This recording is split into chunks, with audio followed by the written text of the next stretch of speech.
O tema da aula de hoje é a vinda da família real para o Brasil. Eu sou o professor Mauro e você está na Sala dos Mestres. Vem comigo!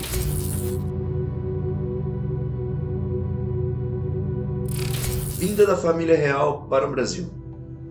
Esse evento histórico tem início com Napoleão Bonaparte. Napoleão era líder da França desde o golpe de 18 de Brumário. E ele tentava transformar a França na maior nação do planeta. Para isso, era inevitável enfrentar a Inglaterra. Houve uma batalha famosa de Trafalgar, onde Napoleão percebeu que não daria. Portanto, ele parte para outra estratégia. A estratégia era bloquear todo o continente europeu de comercializar com a Inglaterra. Aí sim chegamos em Portugal. Portugal tinha um vínculo muito forte com os ingleses. Desde 1703, existia um tratado entre Portugal e Inglaterra conhecido como Tratado de Methuen. Esse tratado se popularizou como o Tratado de Panos e Vinhos. Panos e vinhos por quê?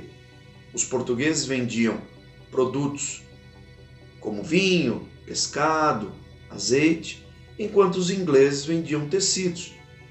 Por isso os panos. Panos e vinhos. Portugal continua num vínculo econômico direto com a Inglaterra. Isso vai causar a ira de Napoleão Bonaparte. E Napoleão insiste em invadir Portugal. Dom João, que era príncipe regente português, porque a sua mãe estava impossibilitada, tinha desenvolvido esquizofrenia, manda até um negociador conversar com Napoleão Bonaparte. Porém, o acordo foi impossível.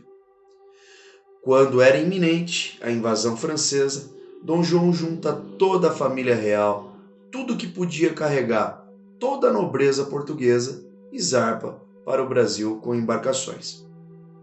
Isso ocorreu em novembro de 1807.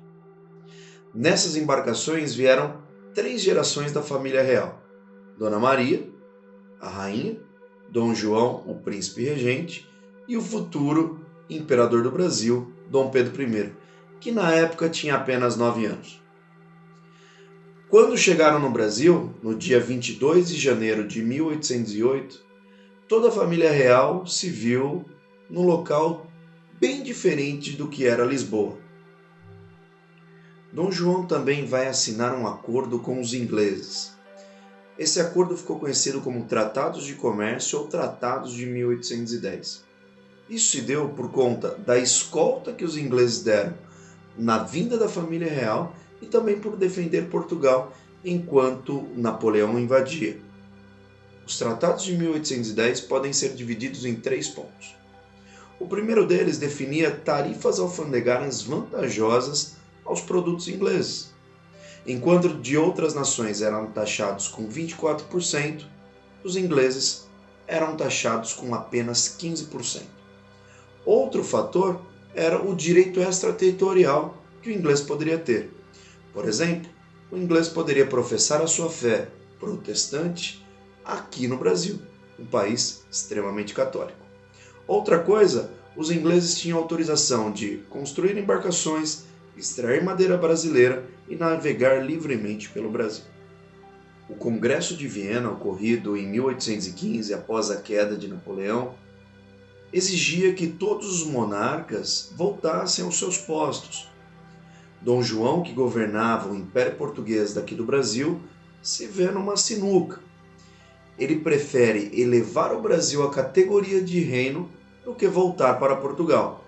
Nós falamos então do desenvolvimento do Reino Unido de Brasil, Portugal e Algarves. A sede do governo português oficialmente passa a ser Rio de Janeiro, Brasil.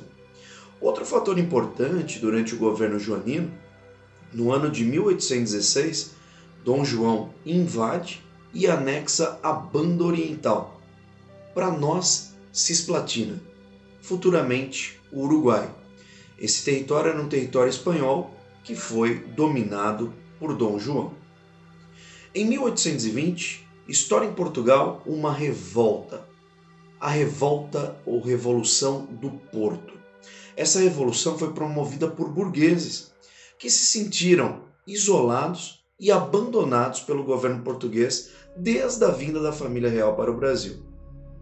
Portugal, na ausência do governo português, foi dominado praticamente pelos ingleses. E os burgueses, que não eram nobres e precisaram ficar em Portugal, se sentiam abandonados. Essa revolta toma todo Portugal e exige o retorno de Dom João para o Brasil. Em 1820, estoura em Portugal a Revolução do Porto, promovida por burgueses. Esses burgueses se queixavam da ausência do Estado português. Dom João os tinha abandonado, vindo para o Brasil com toda a nobreza. Esses portugueses sofreram durante anos nas mãos dos ingleses, que ocuparam Portugal após a expulsão francesa. Os burgueses portugueses exigiam o retorno do rei Dom João, a assinatura da Constituição que eles propunham e a volta do pacto colonial entre Brasil e Portugal. Traduzindo, queriam transformar o Brasil novamente numa colônia. Dom João, espertamente, volta para Portugal para não perder sua coroa e toda a dinastia de Bragança que ocupava o trono há muitos anos, e deixa aqui o Dom Pedro, nosso futuro Dom Pedro I.